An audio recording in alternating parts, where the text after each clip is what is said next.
Bonjour tout le monde, lundi 11 juin 2018, point bourse du jour. Petite hausse à Wall Street vendredi, le Dow Jones et le S&P 500 tous les deux pris 0,30%, le Nasdaq a sous-performé un petit peu, ne prenant que 0,14%. Les événements marquants de la semaine seront les réunions de la Fed et de la Banque centrale. Le CAC actuellement est à 5470 points, donc malgré le G7 de ce week-end, malgré l'échec du G7 de ce week-end, on a eu un petit gap à l'ouverture. Alors c'est tout petit, hein, c'est sûr, il faut regarder l'indice CAC 40 pour ça. Et il a ouvert un point au-dessus de ses plus hauts de vendredi, donc tout petit gap à l'ouverture. On a eu une ouverture sur le futur un petit peu particulière, dans la mesure où on a déjà eu un contre-pied, puisque le futur est d'abord parti à la baisse avant de rebondir violemment, puisqu'on a coté au plus bas ce matin 5437, pour aller chercher 5475 derrière.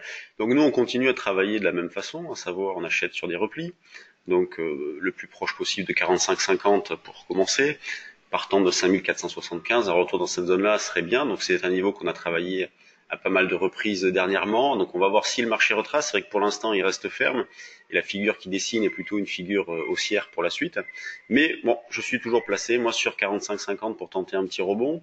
On aura l'échéance vendredi, donc semaine importante, ça sera une échéance trimestrielle, donc beaucoup d'échéances, CAC, DAX, marché US, beaucoup de produits, futures options, donc des pressions techniques qui vont être importantes encore cette semaine. Moi, je continue à travailler notamment en synthétique, hein, puisque la difficulté du marché en ce moment, c'est qu'il n'est pas ancré dans une tendance forte, donc il est difficile d'intervenir avec de très bonnes probabilités de réussite. Et c'est vrai que les options permettent de diminuer le stress. Même si on rate une marche, c'est pas très grave puisque notre risque est fermé.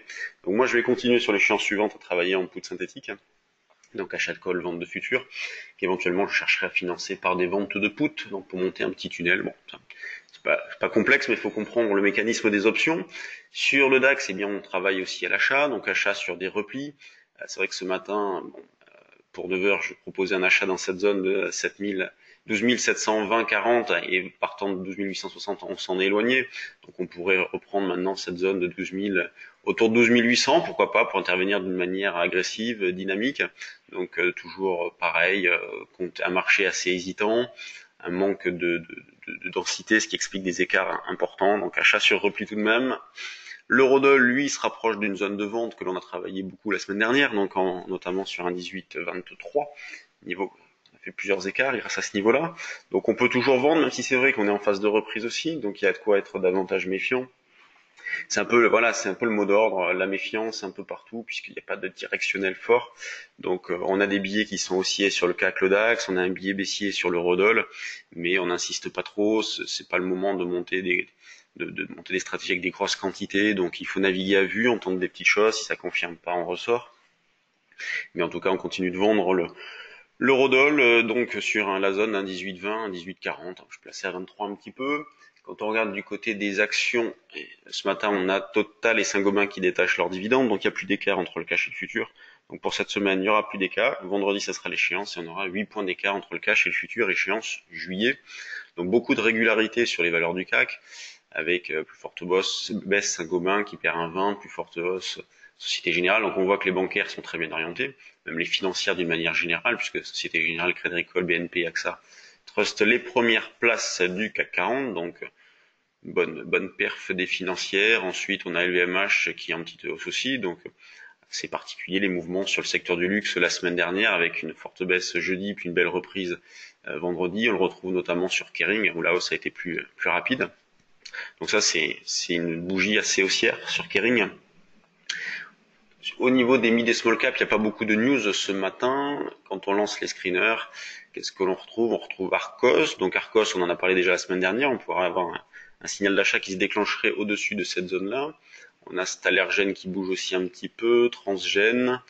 Tiens, Transgène, c'est pas une mauvaise valeur. Ça, c'est assez spéculatif. Ça bouge pas mal. On a Inat Pharma qui est sur des points bas. Donc pour le reste, c'est assez régulier. On voit que c'est plutôt équilibré entre les hausses et les baisses. Donc pas de grosse opportunité à l'instant T sur les mid et small cap. Donc on va se concentrer surtout sur le CAC et notamment le futur où je suis placé à l'achat sur 5445,50. Pour commencer, jusqu'à 5420,25, niveau sur lequel on a rebondi parfaitement vendredi. Bon, en synthétique, j'ai racheté jusqu'à 18,5. Alors, je t'ai placé plus bas pour d'autres contrats, mais j'ai racheté notamment à 18,5 vendredi. Donc ça, c'est vrai que c'est assez agréable. Sur ce, bonne séance à tous. Pour ceux qui souhaiteraient refaire des formations qu'ils ont fait cette année ou l'année dernière, pensez que nous organisons des révisions en juillet. Pour ceux qui voudraient découvrir notre façon de travailler, nous organisons des journées trading portes ouvertes, mais tardez pas à vous inscrire parce que certaines sont déjà complètes. Donc c'est au mois de juillet, vous retrouverez notre calendrier sur notre site internet www.percevalfinance.com et sur ce, bonne séance à tous et à demain.